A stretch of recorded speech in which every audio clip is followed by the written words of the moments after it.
광주 전남 행정통합을 전담할 광주 전남 행정통합추진기획단이 공식 출범했습니다. 강기정 광주시장과 김영록 전남지사가 올해 지방선거를 광주 전남 통합선거로 치르겠다고 밝혀 귀추가 주목됩니다.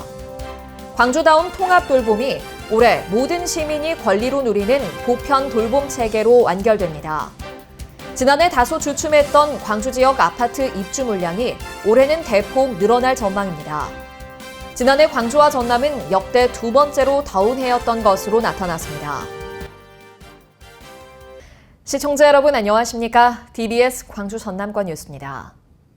광주 전남 행정통합을 전담할 광주 전남 행정통합추진기획단이 공식 출범했습니다.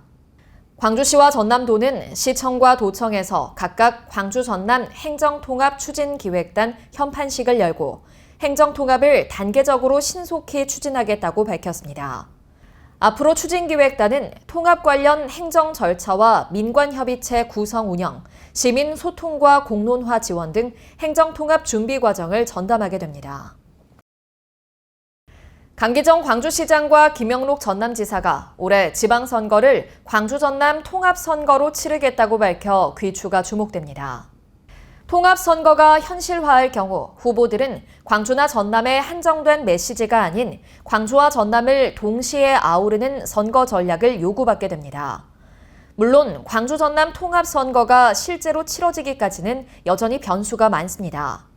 특별법은 지방선거 예비후보 등록 이전인 2월 안에 통과돼야 하며 법이 통과된다 하더라도 주민투표와 의회 동의 등의 절차를 거쳐야 합니다. 광주와 전남 통합 논의가 시도민의 의견 수렴 절차 없이 광주시장과 전남지사가 신년 벽두에 화두를 던지는 형국이 되면서 앞으로의 진행 과정에 관심이 쏠리고 있습니다. 광주다움 통합 돌봄이 올해 모든 시민이 권리로 누리는 보편 돌봄 체계로 완결됩니다. 광주다움 통합 돌봄은 소득과 관계없이 누구나 신청할 수 있는 돌봄 체계로 다만 서비스 이용 때는 소득 수준에 따라 일부 본인 부담이 적용됩니다. 광주시는 그동안 기준 중위소득 90% 이하 가구에 한해 비용을 지원했으나 올해부터 기준 중위소득 160% 이하까지로 지원 대상을 크게 넓혔습니다. 광주시는 통합돌봄 도입 4년 만에 돌봄을 선별적 복지가 아닌 시민의 보편적 권리로 정착시킨다는 방침입니다. 지난해 다소 주춤했던 광주 지역 아파트 입주 물량이 올해는 대폭 늘어날 전망입니다. 부동산 플랫폼 사랑방 부동산에 따르면 올해 광주 입주 예정 아파트는 총 17개 단지 14,962세대로 집계됐다고 밝혔습니다. 이는 작년 입주 물량인 7천여 세대와 비교해 2배가량 증가한 수치이며 최근 10년 연평균 입주량에도 크게 웃도는 수준입니다. 특히 올해는 3,000세대가 넘는 대단지 재건축 아파트와 민간공원 특례사업 단지들이 본격적으로 입주를 시작하는 등 실수요자들의 선택지가 넓어질 것으로 보입니다. 지난해 광주와 전남은 역대 두 번째로 더운 해였던 것으로 나타났습니다. 최근 광주지방기상청이 발표한 2025년 연기후 특성에 따르면 지난해 광주와 전남의 연평균 기온은 15도를 기록해 2024년에 이어 역대 두 번째로 높았습니다. 특히 6월부터 10월까지 5개월 연속으로 기온이 역대 1, 2위를 기록하며 여름과 가을에 고온 현상이 지속됐습니다. 기상청은 북태평양 고기압이 빠르게 확장하며 이르게 폭염과 열대야가 시작됐고 10월까지 이 영향으로 따뜻하고 습한 공기가 유입된 것으로 분석했습니다. 광주 상공회의소는 김대중 컨벤션센터에서 2026년 신년 인사회를 개최하고 인공지능 혁신을 통한 지역산업 경쟁력 강화와 미래 성장 경제도시로의 도약을 다짐했습니다.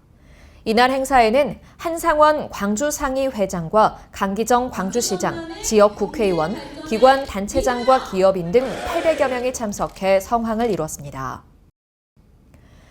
한국은행 광주 전남본부가 설을 맞아 지역 중소기업과 자영업자의 원활한 자금 조달을 위해 300억 원 규모의 특별자금을 지원합니다. 지원 대상은 오는 26일부터 2월 13일 사이 관내 금융기관에서 대출을 받을 업체로 지원 한도는 5억 원 이내입니다. 다만 부동산업과 유흥업, 약국업, 수의업 등과 신용등급 1에서 3등급의 우량업체는 지원 대상에서 제외됩니다. 대한적십자사 광주 전남 혈액원은 최근 고등학생과 군인, 직장인 등 400여 명이 70일간 사랑의 헌혈 릴레이에 동참했다고 밝혔습니다. 또한 광주 전남 지역 헌혈의 집 8개 센터에도 일반 시민들의 발길이 이어지며 동절기 혈액 수급 안정화에 힘을 보탰습니다. 혈액원은 학생들의 겨울방학으로 인해 혈액 수급이 어려워지는 동절기 위기를 극복하고자 지난해 12월 29일부터 오는 3월 8일까지 집중 헌혈 기간을 운영하고 있습니다. 시청해주신 여러분 고맙습니다.